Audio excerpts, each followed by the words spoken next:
طاقت بخشی ہے اور کفار و مشرکین کے سینوں میں ان کا رعب ڈال دیتا ہے. یہ تاریخ کی سچائیاں بتاتی ہیں. آپ کو پتا ہے سیدنا عمر فاروق رضی اللہ تعالیٰ عنہ کا یہ عظیم خلافت کا زمانہ، ان کے متعلق جو لکھا گیا آج بھی موجود ہے. سینکڑوں میل دور رہنے والے کفار و مشرکین کی فوجیں صرف ان کے نام سے کانپتی تھی، ڈرتی تھی. یہی منصر، یہی وصف میں آپ کہتا ہوں کہ وہ ناموں سے رسالت کی حفاظت اور عشق رسول سے بھرا ہوا سینہ لے کر چلو. یہ اس زمانے کا نہیں، ہر زمانے کا سب سے بڑا ہتھیار ہے، سب سے بڑا ہتھیار ہے. لوگ آج یہ کہتے ہیں، بعض لوگ جو میرے ساتھ ہر جلسے میں انویسٹیگیشن کرتے بھی رہتے ہیں، ہر جگہ چلتے رہتے ہیں، کئی مرتبہ ہمارے علاقے میں بھی آئے اور وہ بار بار ہم سے یہ انویسٹیگیشن کرتے ہیں آپ چاہتے کیا ہے ہندوستان میں؟ جہاں جا رہے ہو یہ پورے مجمع کو جمع کر رہے ہو جذبے میں اور ان کو جوش دلا کر کھڑا کر رہے ہو، کیا چاہتے ہو؟ ان کو شاید ایسا لگتا ہوگا کہ ہم کوئی بہت بڑی ایسی تنظیم بنا رہے ہیں جو بم باندھ کر کے کہیں اڑ جائے. انہیں شاید ایسا لگتا ہو، اسی لیے بار بار اس چیز کی تلاش میں سرگردہ ہے. میں کھل کر کے بیان کرتا ہوں میرے عزیزوں، کھل کر کے. ابھی ہم اپنے ممبئی میں ایک مرکز بنا رہے تھے تو صاحب وہاں تک پہنچی باتیں، کچھ لوگ کہنے لگے یہ کچھ سرنگ بنا رہے ہیں جس میں جہاد سکھانے والے. چھوٹا سا ایک ناموں سے رسالت کے تحفظ کی خاطر ایک مرکز بنانے کی بات کی تو ایسی باتیں پھیلائے. یاد رکھو ہم سرنگ میں نہیں سکھاتے، کھلے میدان میں سکھائیں گے. اور وہ بھی کوئی ایسی ویسی تربیت نہیں جس کی میں بات کر رہا ہوں. ہمارا مشن کیا ہے؟ میاں میں تو اپنے نوجوانوں سے کہتا ہوں چاقو چوری تلوار بندوق بارود تو دور ہے، تم بلیڈ لے کر کے بھی مت چلو، اس لیے کہ پلاسٹک کا بلیڈ بھی تمہارے ہاتھ میں ہوگا تو کل فرنٹ پیج پہ تمہارا نام آتنکوادیوں کے ساتھ. یہ تو آج کا مزاج ہے. میں جس مشن کی بات کر رہا ہوں وہ بات اتنی ہے، چھوڑو یہ سارے ہتھیار. وہ ہتھیار کیوں نہیں اپناتے جو غریب نواز ہندوستان آئے تھے تو لے کر کے آئے تھے؟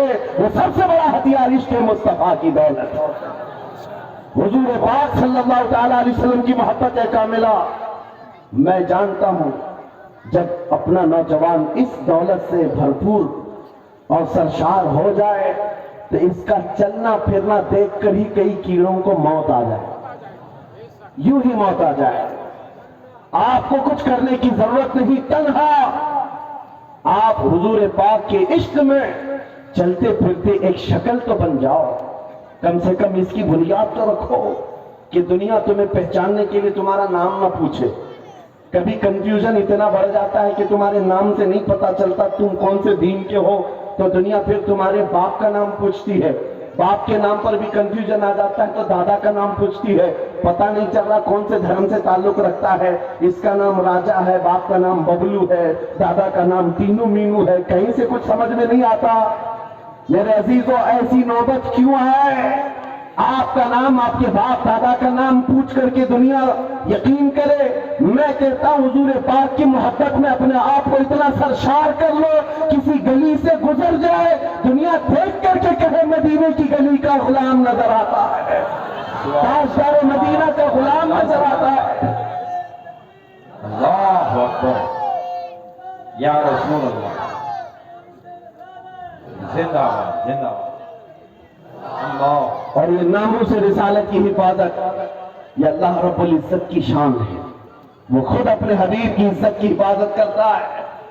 آپ کو پتا ہے قرآن پاک میں ایک تو نہیں کئی آیتیں جب جب کفار نے حضور کی طرف انگلی اٹھائی تھی تو جواب پہلے رب العالمین کا تھا. ابو لہب نے کہا تھا محمد تمہارے دونوں ہاتھ ٹوٹ جائیں، نعوذ باللہ من ذالک. رب تعالیٰ نے جواب میں آیت نازل فرمائی تبت یدا ابی لہب. محمد صلی اللہ علیہ وسلم کے نہیں، ابو لہب کے دونوں ہاتھ برباد ہو جائیں. قرآن میں آیت ہے یہ نبی پاک کی ناموس کی حفاظت نہیں ہے تو کیا ہے؟ یہ دفاع ہے، ڈیفنس ہے جو خود رب ذوالجلال فرما رہا ہے. ابو لہب نے کہا تھا جب میرے آقا صلی اللہ علیہ وسلم کے بیٹے حضرت ابراہیم کا انتقال ہو گیا، حضور کے 3 بیٹے تھے، تیسرے بیٹے کا جب انتقال ہوا تو یہ بات پھیلائی گئی کہ محمد صلی اللہ تعالیٰ علیہ وسلم کی نسل ختم ہو گئی، بیٹوں سے نسل چلتی ہے، یہ تیسرا بیٹا بھی چلا گیا۔ نبی کریم صلی اللہ تعالیٰ علیہ وسلم غمگین ہوئے۔ رب تبارک و تعالیٰ نے پوری سورہ نازل فرمائی، اِنَّا أَعْطَيْنَاكَ الْكَوْثَرَ فَصَلِّ لِرَبِّكَ وَانْحَرْ إِنَّ شَانِئَكَ هُوَ الْأَبْتَرُ۔ اے محبوب، ہم نے آپ کو خیر کثیر عطا فرمایا، کھڑے ہوں اپنے رب کی عبادت کرے، قربانی کرے۔ آپ کٹی ہوئی نسل کے نہیں، آپ کا دشمن کٹی ہوئی نسل کا ہے، یہ رب کا فرمان ہے۔ اپنے نبی کے عزت کے دفاع میں اللہ رب العزت نے یہ فرمایا، آج ڈھونڈ کر کے نکالو ابو لہب کا بچہ کہاں ہے، اس کی اولاد کہاں ہے، نہیں پاؤ گے، لیکن جس وادی میں بھی جاؤ میرے نبی کے خاندان کو ضرور پاؤ گے۔ سادات کی خوشبوئیں ہر جگہ نظر آئیں گی۔ اللہ کریم نے اپنے نبی کی عزت کی حفاظت کا کیسا دفاع کیا ہے۔ وہ ایک مرتبہ آیتیں اترنا رک گئی تھی، جو وہی آتی تھی چند دنوں تک وہی نہیں آئی۔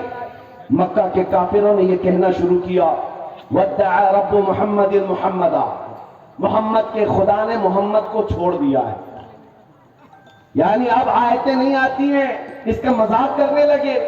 نبی کریم صلی اللہ تعالیٰ علیہ وسلم کے دل پر یہ بات گراں گزری، چند ہی دن نہیں گزرے تھے کہ جبرائیل امین پوری سورہ لے کر آئے، وَالضُّحَىٰ واللیل وما سجا ما ودعک ربک وما قلا۔ اے محبوب، آپ کو آپ کے رب نے نہ چھوڑا ہے نہ کم کیا ہے، وَلَلْآخِرَةُ خَيْرٌ لَكَ مِنَ الْأُولَىٰ، بلکہ آپ کی ہر آنے والی گھڑی پچھلی گھڑی سے کئی درجے بہتر ہے۔ سبحان اللہ۔ میرے عزیزو، یہ سب آیتیں میں وہ آپ کے سامنے کوٹ کر کے بتا رہا ہوں جس میں رب ذوالجلال نے شان رسالت بیان کیا، اپنے نبی کی طرف اٹھنے والی انگلیوں کو رب تبارک و تعالیٰ نے چھوڑ دیا۔ جواب ارشاد فرمایا، آج اگر ناموس رسالت کی حفاظت یا اس کا دفاع کوئی کرتا ہے تو یہ سنت الہیہ ہے، یہ اللہ رب العزت کے قانون اور اس کی سنت ہے۔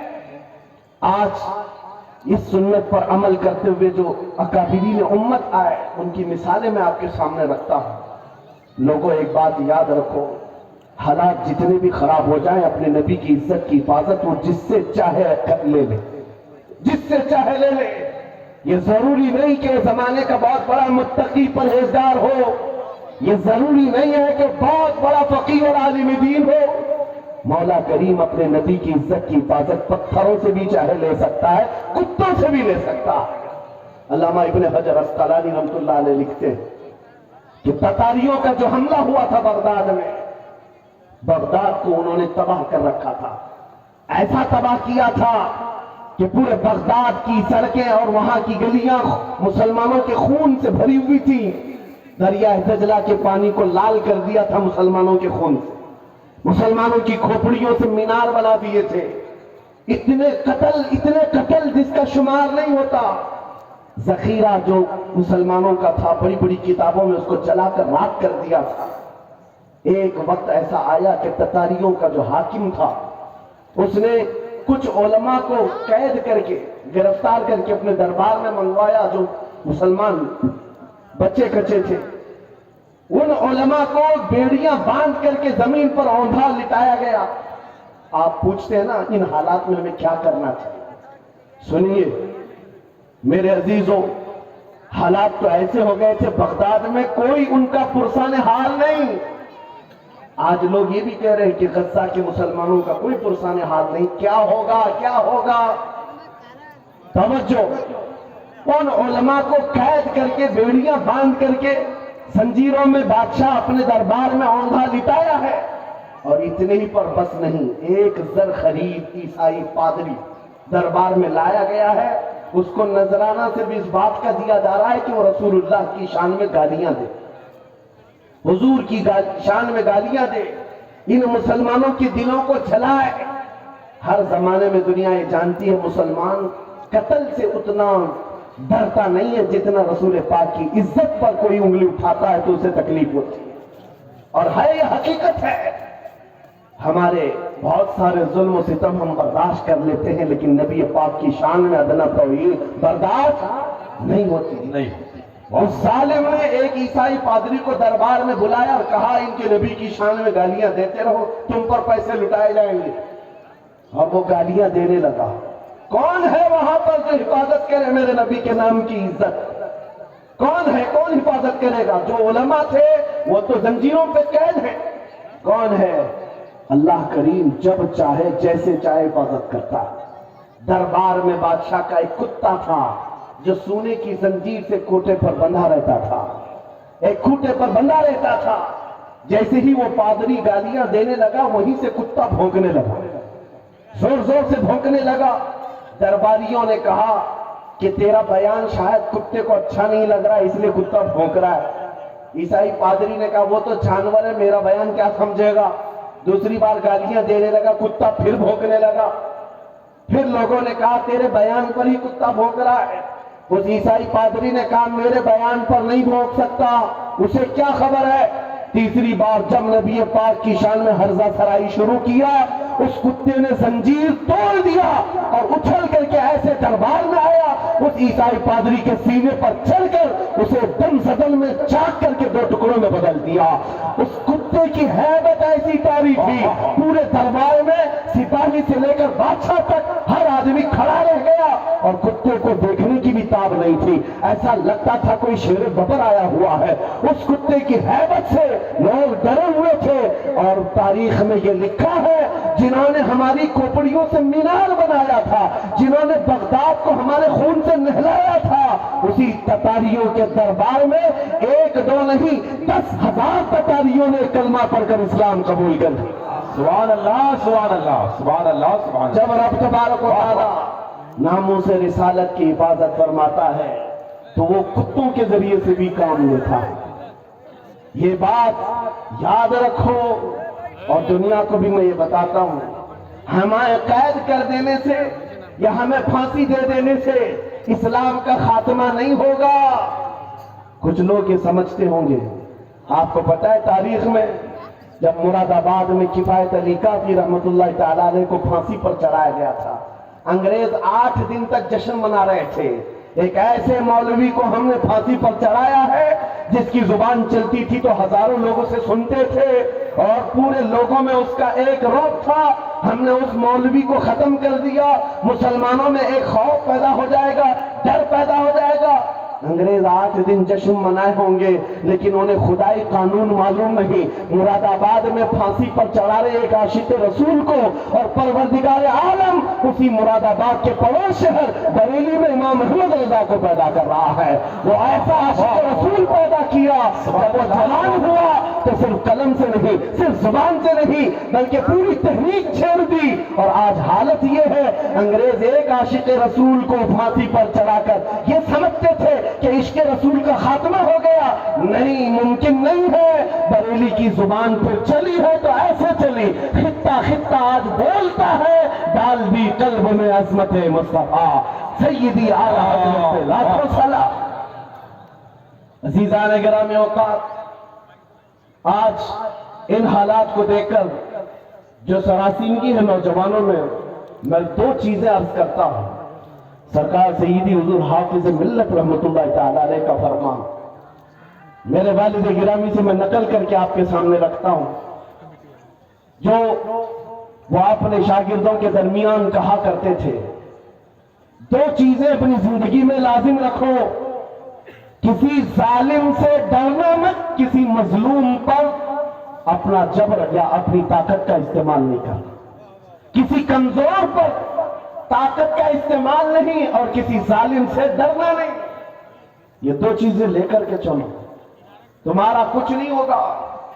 کلمہ طیبہ پڑھا ہے اور میرے نبی کی امت میں ہو، موت تو یوں بھی کسی بستر پر آنی ہی ہے، اور جب موت آنا ہی ہے تو میرے نبی کی سنتوں پر آ جائے، حضور کی محبت میں آ جائے، کیا فرق پڑتا ہے؟ عزیزان گرامی وقار، اس جملے کو لے کر چلے، خاص کر آپ کے اس صوبے میں یہاں لوگوں کو بلڈوزر سے ڈرایا جاتا ہے۔ مسلمانوں، ایک چھوٹی مشین سے ڈرنے والی قوم تو نہیں، غیر قانونی چیزوں سے بچ جاؤ، بلڈوزر کیا کئی اس سے بڑی مشینیں بھی آئیں، تمہیں ہلانا نہیں چاہیے.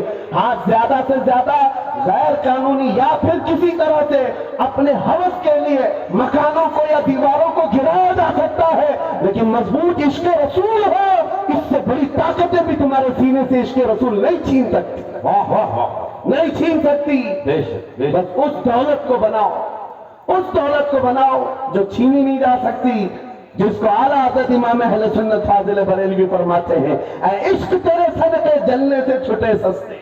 واہ اے عشق تیرے صدقے جلنے سے چھٹے سستے، جو آگ بجھا دے گی وہ آگ لگائی وہ ہو. آپ لگائی. واہ واہ. بس اس عشق کی بات میں کرتا ہوں.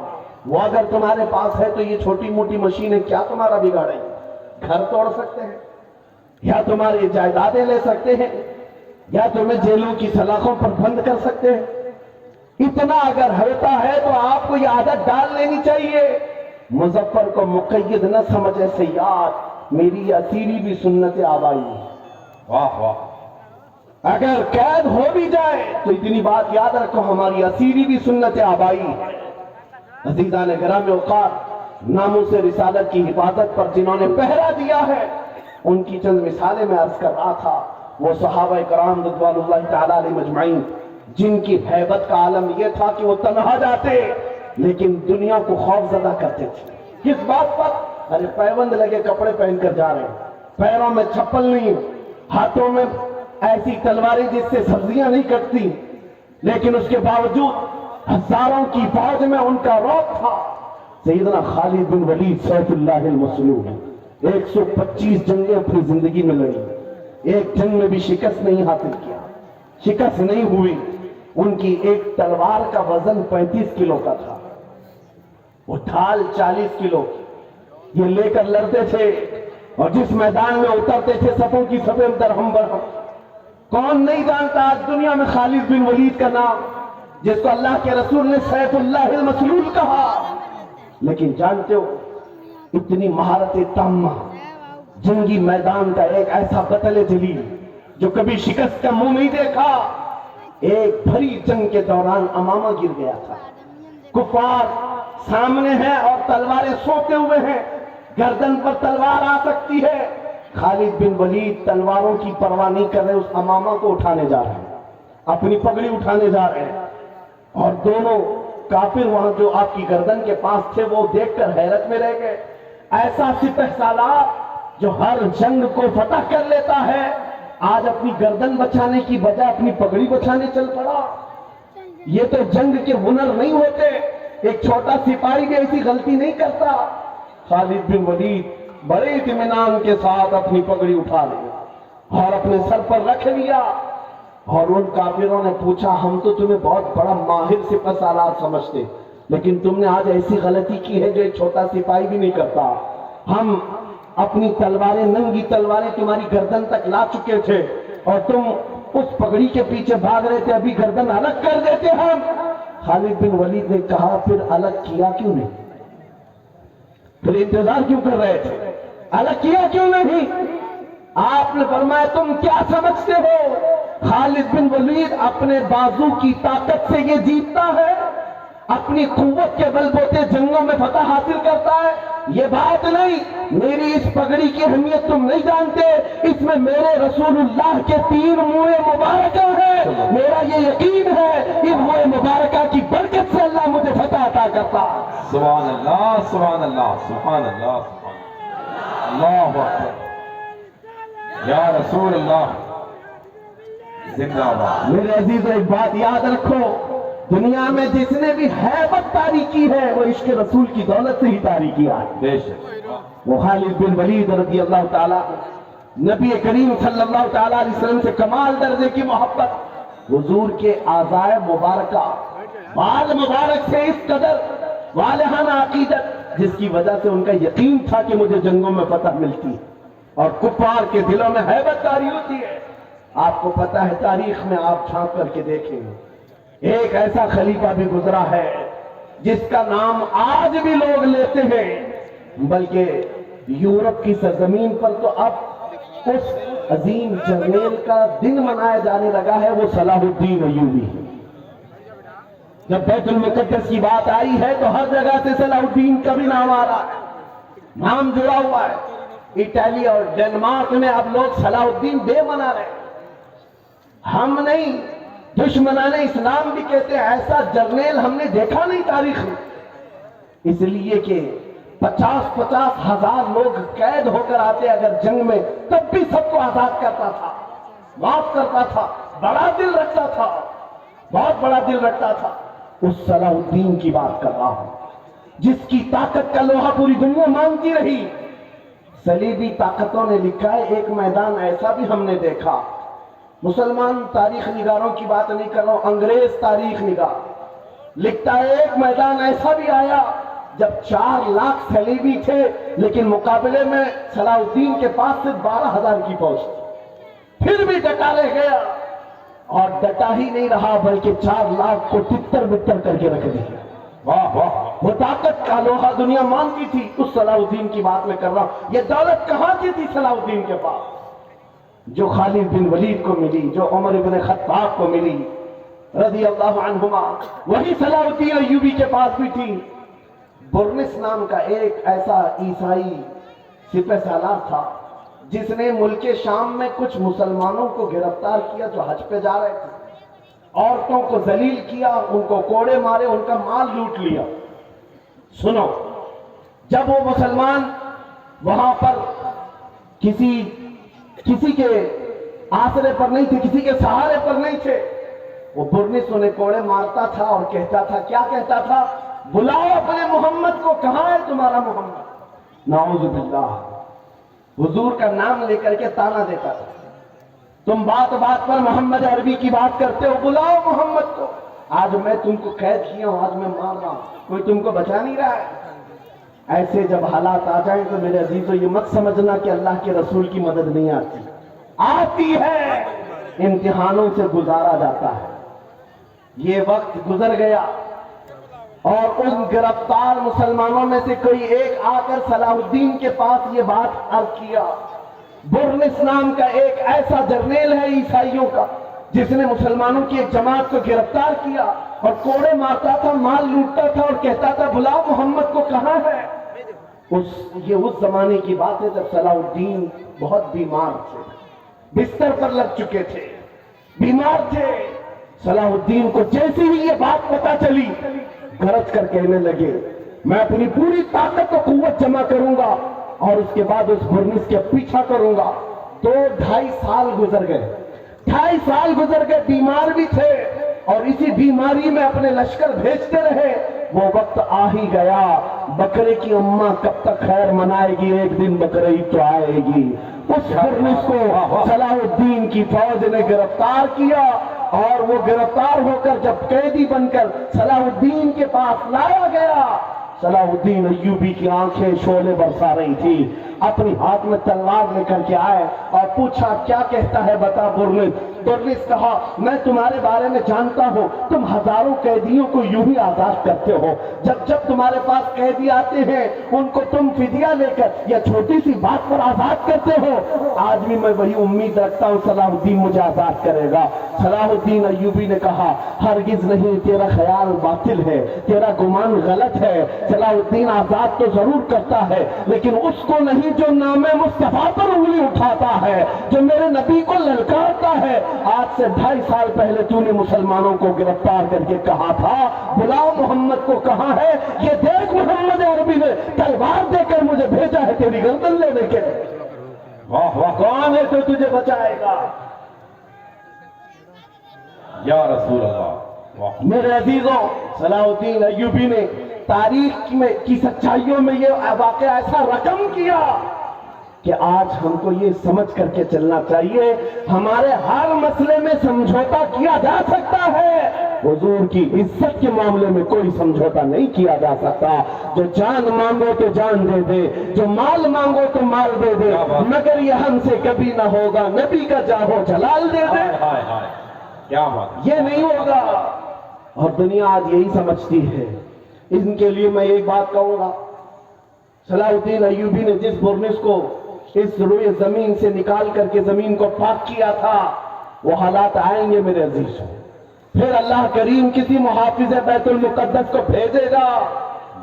میرے نبی کا فرمان ہے لا تزال عصابة من امتی يقاتلون على ابواب دمشق وما حولها وعلى ابواب بیت المقدس لا يضرهم خذلان من خذلهم ظاهرين على الحق الى ان تقوم الساعة. نبی کریم صلی اللہ علیہ وسلم فرماتے ہیں میری امت میں ایک جماعت ایسی ہوگی جو دمشق کے دروازوں پر اور بیت المقدس کے ارد گرد ہمیشہ لڑتی رہے گی حق کے لیے, اور کسی کے برا چاہنے سے ان کا کچھ برا نہیں ہوگا. قیامت آنے تک وہ حق کے لیے لڑتے رہیں گے. سبحان اللہ. یہ میرے نبی کا فرمان ہے, اور وہ اہل حق رہیں گے ہر زمانے میں. آج یہاں پر بھی ہم دیکھ رہے ہیں بہت سارے کتے اب گلیوں میں آ گئے بھونکنے کے لیے, حالات دیکھ دیکھ کر. اور جس بھی میڈیا دجالی میڈیا کو کھولو شروع ہو گیا ان حالات کو بیان کر کر کے. دیکھو یہاں پر ان کو کیسے مارا جا رہا ہے, کیسے کاٹا جا رہا ہے, کیسے ان کے چیتڑے اڑائے جا رہے ہیں. شرم کرو ظالموں, 6 مہینے کے بچوں کو بھی آتنکوادی کہتے ہو. ہزاروں بچوں کا خون ہو گیا. پھر بھی یہ دگلی دنیا ایسی ہے جو رشیا کو آتنکواد نہیں کہہ سکتی, جس نے یوکرین کو راکھ میں بدل کر رکھ دیا ہے. وہاں کوئی نہیں کہتا اس لیے کہ ان کا دادا ہے. اور یہاں پر چھوٹی سی ایک جماعت کے پیچھے پڑے ہوئے ہیں. میں آپ سے ایک بات کہنا چاہوں گا, وہ وقت آئے گا میرے عزیزوں. یہ حالات جو آج پیدا ہو رہے ہیں, قرآن میں رب تبارک و تعالیٰ فرماتا ہے ام حسبتم ان تدخلوا الجنہ ولما يأتكم مثل الذين خلوا من قبلكم مستهم البأساء والضراء وزلزلوا حتى يقول الرسول والذين آمنوا معه متى نصر الله ألا إن نصر الله قريب. رب فرماتا ہے لوگ کیا یہ سمجھتے ہیں یہ یوں ہی جنت میں داخل ہو جائیں گے, یا ایسے ہی جنت میں چلے جائیں گے, اور ان کو ویسے نہیں آزمایا جائے گا جیسے پچھلوں کو آزمایا گیا تھا کہ ان کو سخت تکلیفیں آئیں. پچھلے دور کے ان جیالوں کو آزمایا گیا, سخت تکلیفیں آئیں, ان کو ہلا دیا گیا تھا. وہ زلزلوا, یہاں تک کہ رسول نے بھی اور ان کے ساتھ والے ایمان والوں نے کہا اللہ کی مدد کب آئے گی. مولا فرماتا آگاہ ہو جاؤ اللہ کی مدد بہت قریب ہے, اللہ کی مدد بہت قریب ہے. یہ حالات آ جانے کے بعد بھونکنے والے بھونکتے رہیں گے, لیکن تمہارے دلوں میں نروس پن نہ آئے, ڈر اور نا امیدی نہ آئے. وہ اللہ جو ابابیلوں کو بھیجا, وہ رب ذوالجلال جو بدر میں اپنے نبی کے چاہنے والوں کو 5000 فرشتوں سے مدد کیا, وہ رب ذوالجلال جس نے یونس علیہ السلام کو مچھلی کے پیٹ سے زندہ باہر نکالا, وہ رب ذوالجلال جس نے تپتی ہوئی آگ سے ابراہیم علیہ السلام کو سلامت نکالا, وہ رب ذوالجلال جو تیز ترار چھری کے نیچے اسماعیل علیہ السلام کے گلے کی حفاظت کی, وہ کل بھی تھا آج بھی ہے اور ہمیشہ رہے گا. وہ حی و قیوم ہے, اس کی ذات پر توکل رکھو, یقین رکھو مدد آئے گی. نہ گھبراؤ مسلمانوں, ابھی خدا کی شان باقی ہے, ابھی اسلام زندہ ہے, قرآن باقی ہے. یہ ظالم کافر کیا سمجھتے ہیں جو روز ہم سے الجھتے ہیں, یہ ظالم کافر کیا سمجھتے ہیں جو روز ہم سے الجھتے ہیں. ارے ابھی کربلا کا آخری میدان باقی ہے.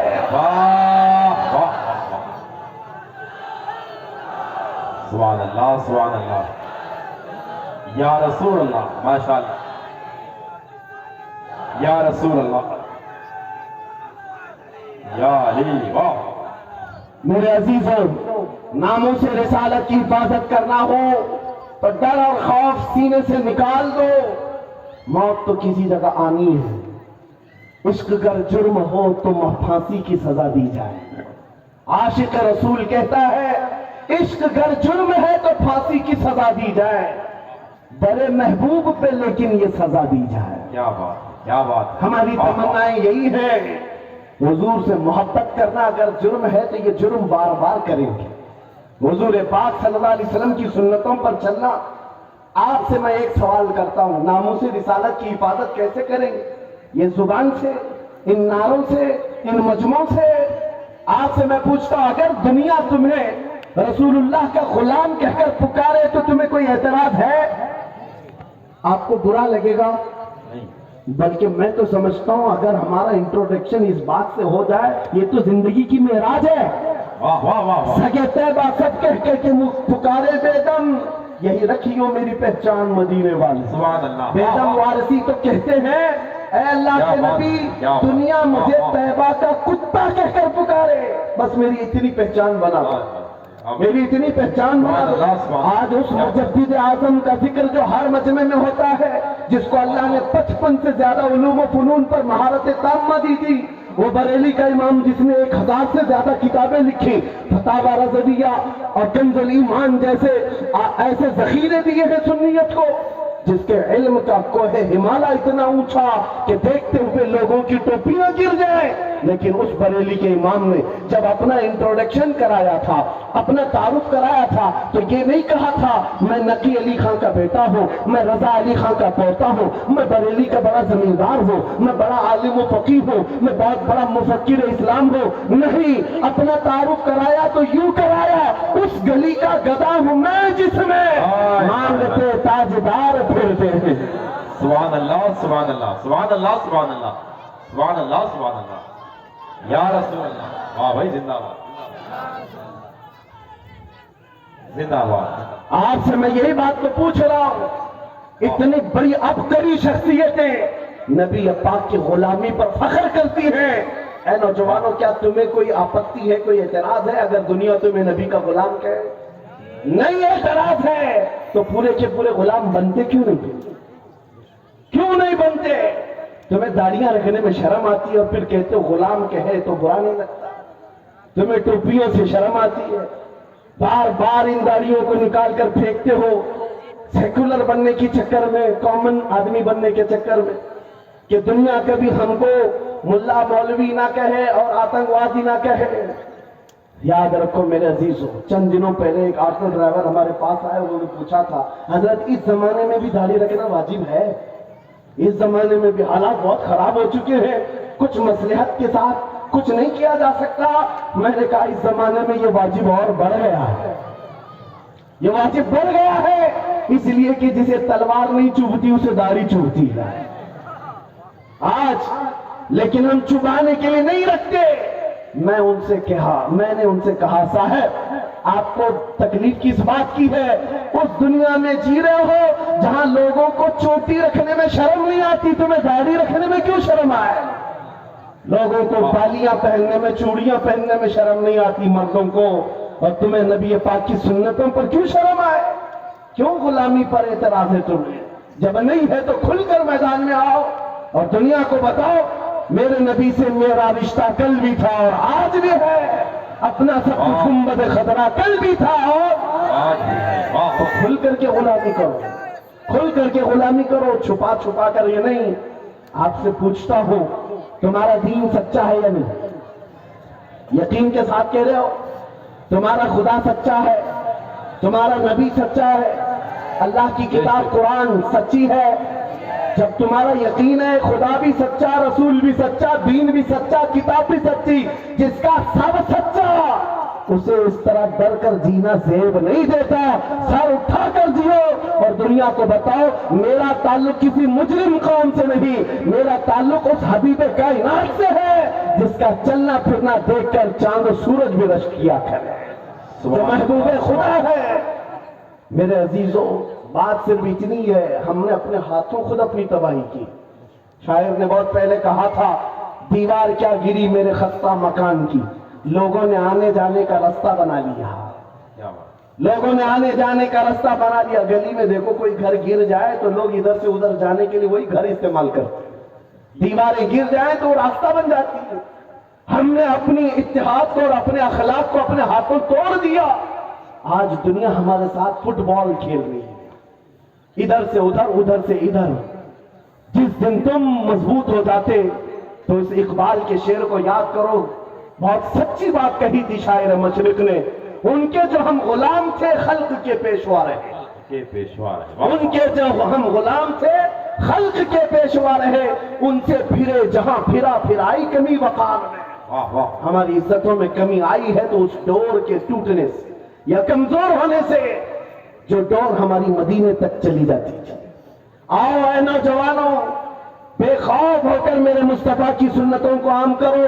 ناموس رسالت کی حفاظت زبان سے نہیں عمل سے ہوتی ہے، عمل سے ہوتی ہے. میرے آقا نے فرمایا من تمسک بسنتی عند فساد امتی فلہ اجر 100 شہید. حضور نے فرمایا ایسا زمانہ جب آ جائے کہ امت میں فساد ہو یا برا زمانہ آ جائے، اس وقت جب رسول اللہ کی سنتوں کو ختم کیا جا رہا، تم میں سے کوئی ایک جیالا مرد اٹھے اور حضور کی ایک سنت کو زندہ کرے، اللہ اسے 100 شہیدوں کا ثواب عطا کرتا ہے. ناموس رسالت کی حفاظت کی ذمہ داری ہے نوجوانوں تمہارے کندھوں پر ہے، صرف اسٹیج پر بیٹھے ہوئے علماء پر نہیں. تم کیا سمجھتے ہو مائک سے بول کر کے حضور کی عزت کی حفاظت کی جائے گی؟ نہیں. تم ہر جگہ ہر گلی میں جب بھی نکلتے ہو نعرے لگاتے ہو اسلام زندہ باد، اسلام زندہ باد. اتنے نعرے لگتے ہیں تمہاری زبانوں سے، لیکن دل سے پوچھو اس اسلام زندہ باد کے نعرے کو تم کتنا سویکار کرتے ہو اپنے گھر میں؟ تم اپنی بیویوں پر اسلام کیوں نہیں پسند کرتے؟ تم اپنی بیٹیوں پر اپنے بیٹوں پر اسلام کیوں نہیں پسند کرتے؟ ذرا شادیوں میں جا کر ماحول دیکھو، وہاں اسلام زندہ باد کہاں چلا گیا؟ وہاں وہ آوارگی، وہ بے پردگی. عزیزان گرامی وقار، قول و عمل میں ایک ہو جاؤ. اگر اسلام سے محبت کرتے ہو تو اپنے گھروں سے محبت کرو، ماحول لے آؤ. دنیا آج تمہارے ساتھ جو کھیل رہی اس کی وجہ یہ ہے تم نے اپنے کلچر، اپنے اخلاق کو نکال کر پھینک دیا اپنے گھروں سے. صبح اٹھ کر کے گانے لگانا، اپنے گھروں میں بڑے بڑے ٹی وی اسکرین لگا کر بچوں کی تربیت ٹی وی سیریل اور فلموں سے کرنا، یہ تمہیں زیب نہیں دیتا، جس کی وجہ سے آج بچوں کے ہاتھ میں قرآن نہیں تاش کے پتے آ گئے. آج ہمارے ان نوجوان بچوں کو ہم دیکھ رہے ہیں جو رات بھر گلی کے نکڑ پر بیٹھ کر انٹرنیٹ چلاتا ہے اور گیم کھیلتے کھیلتے صبح کر دیتا ہے. یہ وہ نوجوانوں کے ہاتھ ہیں جن کے ہاتھوں میں تقدیر تھی، ایک ایسی تقدیر تھی کہ یہ مکہ سے نہٹتے نکلے تھے تو پوری دنیا میں چھا گئے تھے، پوری دنیا میں چھا گئے تھے. کوئی طاقت ان کا راستہ نہیں روک سکتی تھی. میں تمہیں یاد دلاتا ہوں ہمارے اسلاف کون تھے، ہمارے بزرگ، ہمارے پرکھوں کی تاریخ کیا تھی. ہمارے پرکھوں کی تاریخ تو یہ تھی ٹل نہ سکتے تھے جنگ میں اگر اڑ جاتے تھے، پاؤں شیروں کے بھی میدان سے اکھڑ جاتے تھے. ارے حق سے سرکش ہوا کوئی تو بگڑ جاتے تھے. توپ کیا چیز ہے، تیغ کیا چیز ہے، ہم تو توپ سے بھی لڑ جاتے تھے.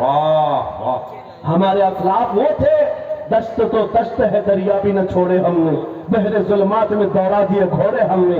آ گیا دیا جانے کبھی یورپ کے کلیساؤں میں تو کبھی افریقہ کے تپتے ہوئے صحراؤں میں. آ گیا این لڑائی میں کر وقت نماز، قبلہ روحوں کے زمین بوس ہوئی قوم حیات. ایک ہی صف میں کھڑے ہو گئے محمود و ایاز، نہ کوئی بندہ رہا نہ کوئی بندہ نبا. یہ ہمارے اسلاف کی تاریخ تھی جو تم بھلا بیٹھے ہو. آج ناموس رسالت کی حفاظت کی بات بار بار تمہیں یاد اس لیے دلائی جا رہی ہے، تقریروں سے کم اپنے عمل سے زیادہ ہو سکتا ہے. ناموس رسالت کی حفاظت کے لیے اے نوجوانوں تم کمیٹیاں بناؤ. میں نے بہت سارے کھچڑے کمیٹیاں دیکھی، نیاز کمیٹیاں ہیں، چھادر کمیٹیاں ہیں، ڈاگر کمیٹیاں ہیں، عرس کمیٹیاں ہیں. اخلاق رسول کمیٹی کیوں نہیں جو ہر نوجوان اٹھ کر کے یہ عہد کرے دنیا بھوکتی ہے تو بھوکے، اس زمانے میں بھی میں میرے نبی کا وفادار ہوں اور ان کی سنتوں کو لے کر چلوں گا. یاد رکھو نوجوانوں، جب تمہیں کوئی کہتا ہے تو تم یہ کہتے ہو ابھی تو جوانی ہے مولانا، عیش کرنے دو، ابھی ابھی ہم جوان ہوئے ہیں، تھوڑا سا انٹرٹین کرنے دو، ہماری لائف کو انجوائے کرنے دو. یاد رکھو جوانوں، تم کفار و مشرکین کی اقتدا کرنے کے لیے نہیں بھیجے گئے، تم ان کے مقلد بنا کر نہیں بھیجے گئے. تم ان کی زندگیوں پر اپنی زندگیوں کو نہ ناپو. اگر کوئی ننگا گھومتا ہے تو تمہیں اس پر فرق نہیں پڑنا چاہیے. اگر کوئی عیاشی کے اڈے پر بیٹھا ہے تم اسے نہ دیکھو. تم کون ہو؟ خیر امت ہو. تم کون ہو؟ نبی پاک کی امانت ہو. تمہارا مسلک، تمہارا مذہب، تمہارا مشرب کیا ہونا چاہیے جو تاج الشریعہ بدر طریقہ نے ہمیں سکھایا تھا؟ زندگی یہ نہیں کسی کی کسی کے لیے، زندگی ہے نبی کی نبی کے لیے. نہ سمجھ مرتے ہیں زندگی کے لیے، ارے جینا مرنا ہے سب کچھ نبی کے لیے. نبی کے لیے. واہ یہ ہو جائے ہمارا جینا مرنا حضور کے لیے ہو، دھڑکنیں نبی کے لیے ہو. آپ کو پتا ہے میں جو بات عرض کر رہا تھا وہ صرف اتنی تھی کہ حضور کے عشق میں وہ دولت ہے. ہم نے عاشقوں کو پوری دنیا میں ایسا دیکھا ہے کہ ان کے خوف اور ان کے رعب سے دنیا کانپتی رہی. ماضی قریب کی بات آپ نے سنا ہوگا، ترکی کے سلطان عبدالحمید ثانی کا نام. ایسا خلیفہ اسلام، ایسا سلطان جس سے یورپ کانپتا تھا. پورے عبدالحمید کی زندگی میں ایک ٹکڑا بیت المقدس کے ارد گرد مانگنے کے لیے یہودیوں کی ناک رگڑ گئی. اس خلیفہ اسلام نے 1 انچ زمین بھی ان کو نہیں دی تھی. آپ کو پتا ہے اس کی زندگی میں کتنے منصوبے بنائے گئے تھے انہیں قتل کرنے کے، ان کو ختم کرنے کے، خلافت عثمانیہ کو توڑنے کے لیے. مشرق و مغرب ایک ہو گئے. لیکن جانتے ہو وہ رعب و دبدبہ ایسا تھا عبدالحمید کا، ایسا تھا. فرانس نے ایک مرتبہ حضور کی گستاخی پر مبنی فلم ریلیز کرنے کا منصوبہ بنایا. ایک فلم بنانا تھا. جیسے ہی سلطان عبدالحمید کو یہ خبر ملی، پیغام صرف اتنا بھیجا کہ اے فرانس کے لوگوں باز آ جاؤ، نبی پاک سے ہمارا ایسا روح کا رشتہ ہے، ایسا ایمان کا رشتہ ہے کہ ہم میں سے کوئی مسلمان اس چیز کو برداشت نہیں کرے گا. اگر تم اس فلم کے ریلیز کرنے سے باز نہیں آؤ گے. خلیفہ اسلام عبدالحمید ثانی نے کہا تھا پوری دنیا کو لا کر میں تمہارے سر پر پھوڑ دوں گا. اور ایسا خوف تھا، ایسا ڈر تھا. فرانس نے اس وقت جو اپنا منصوبہ بند کیا تو آج تک وہ فلم نہیں ریلیز کر سکا. یہ 150 سال پہلے کی بات کر رہا ہوں. اس وقت کی یہ یورپی طاقتیں خوف کھاتی تھی، تھراتی تھی عبدالحمید سے. کس وجہ سے؟ عبدالحمید کی فوج بہت بڑی تھی، عبدالحمید کا ذہن بہت بڑا تھا. نہیں، عبدالحمید کا عشق رسول کمال کا تھا. کیا بات ہے، کیا بات ہے. عشق رسول کمال کا تھا. مدینہ طیبہ سے جب انہوں نے ٹرین چالو کی تھی استنبول تک کے لیے، جب انجن کو چلایا تو انجن آواز کرنے لگا.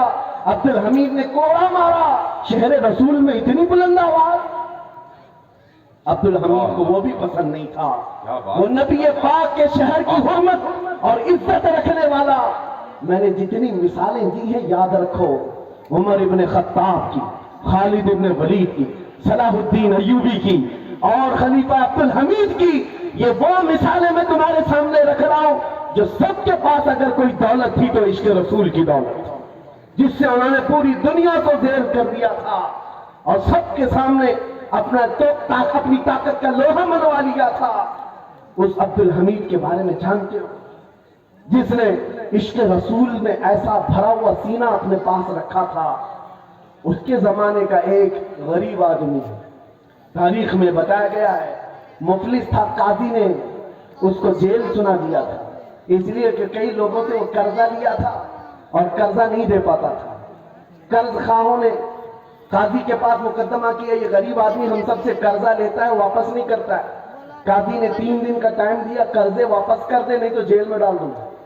وہ روتا ہوا اپنے گھر جا رہا تھا. ایک بزرگ ملے، کہا تیرے مسئلے کا حل یہ ہے کہ حضور کی بارگاہ میں رو رو کر کے بیان کر، کچھ نہ کچھ مدد آئے گی، کچھ نہ کچھ مدد آئے گی. رات کو گیا وہ روتا ہوا بارگاہ مصطفیٰ میں فریاد کرتا ہوا سو گیا. میرے عزیزوں بات سچی ہے، جب دل ٹوٹتا ہے تو مدینے کا تاجدار آتا ہے. خواب میں میرے آقا تشریف لائے، پوچھا کیا مسئلہ ہے؟ اس غریب نے کہا آقا آپ کو حال معلوم ہے، میں غریب ہوں، میرے بچے ہیں، میری بیوی ہے، ٹوٹ گیا ہوں، قرضہ لے لے کر کے گھر چلا رہا تھا، اب تو مجھے قاضی کی دھمکی آ گئی، 3 دن کے اندر ادا نہیں کیا تو جیل چلا جاؤں گا. اس غریب کو میرے آقا صلی اللہ علیہ وسلم نے خواب میں بیان کیا کہ جا کل اٹھنے کے بعد بادشاہ کے دربار میں چلا جا، جو سلطان ہے اس کے دربار میں جا کر اس سے کہہ کہ تجھے جتنی ضرورت ہے وہ لے لے. اس غریب نے کہا سلطان تک ہماری پہنچ کہاں ہے، کیسے جاؤں گا، اور اگر جا کر کہہ بھی دوں کہ آپ نے بھیجا ہے وہ کیسے یقین کرے گا. اللہ اکبر. تاجدار کائنات نے فرمایا اس سے صرف اتنا کہنا، روزانہ سورج نکلنے سے پہلے تو 1000 بار اپنے نبی پر درود بھیجتا، اور یہ بات کوئی نہیں جانتا. وہ ایسا عاشق ہے میرا لیکن کل کی رات تھک کر سو گیا تھا, مجھ پر درود نہیں پڑھ سکا. یہ بات جا کر اس سے کہہ دیں. صبح وہ غریب اٹھا اور جا کر کے سلطان اسلام کے پاس کہتا ہے مجھے اللہ کے نبی نے بھیجا ہے. سلطان اسلام نے پوچھا کہ کیوں کہہ رہا ہے اللہ کے نبی نے بھیجا؟ کہا یہ بتا کر کے بھیجا ہے آپ روزانہ رات حضور پر 1000 بار درود پڑھتے ہو اور کل کی رات تھک کر سو گئے, پڑھنا بھول گئے. سلطان اپنی کرسی سے کھڑا ہو گیا. کہا یہ بات تو میری بیوی کو بھی نہیں معلوم, یہ راز تھا, اور اگر تجھے معلوم ہے تو یقیناً میرے مصطفیٰ کی بشارت آئی ہے. آج تو میرے وارے نیارے ہیں, خزانے سب کھلے ہیں, جتنا مال چاہے لے جا, اس لیے کہ یقین وہ آ گیا ہے. ہم یہاں سے پکارے وہ وہاں سے سنے. مصطفیٰ کی سماعت پہ لاکھوں سلام. وہ نبی جو سنتے ہیں, سن کر کے فریاد کو پہنچتے ہیں. اس غریب نے جتنی ضرورت تھی وہ مال لے لیا اور عدالت میں آ کر کے قاضی سے کہا قاضی صاحب ان قرض خواہوں کو بلا لیجئے, میں اپنا قرضہ ادا کرتا ہوں, مجھے سلطان کی طرف سے یہ انعام ملا ہے.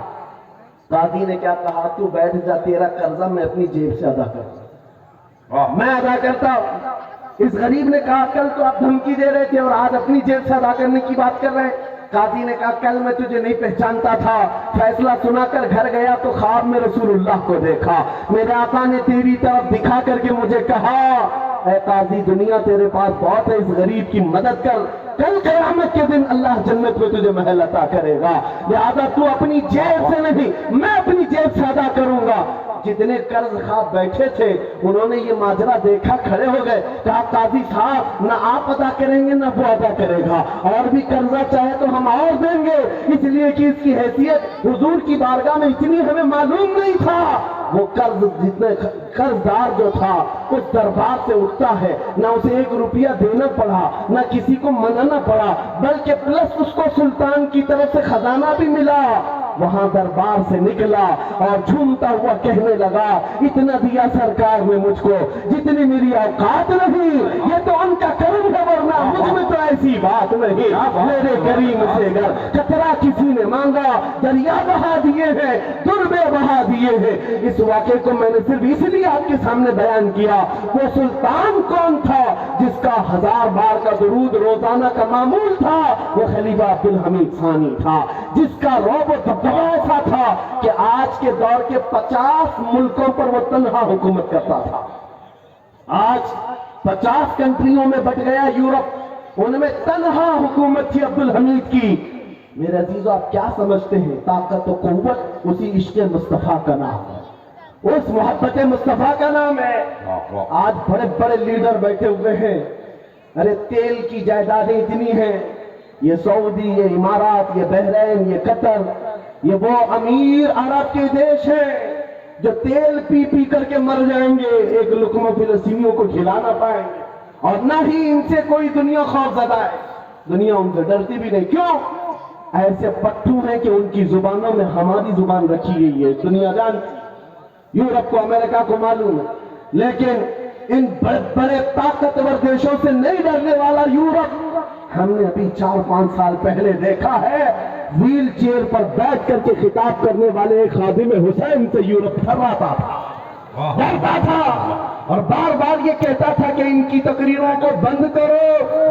ہم سوچتے ہیں جس کے پیر میں تکلیف ہو کھڑا نہیں ہو سکتا, ویل چیئر پر بیٹھ کر لبیک کا نعرہ لگاتا ہے, یورپ کی دھرتی بھی ہلتی ہوئی نظر آتی ہے. پتہ یہ چلا طاقت و قوت تخت و تاج کا نام نہیں, فوج کا نام نہیں, بادشاہی تاج کا نام نہیں, طاقت و قوت حقیقت میں عشق مصطفیٰ کا نام.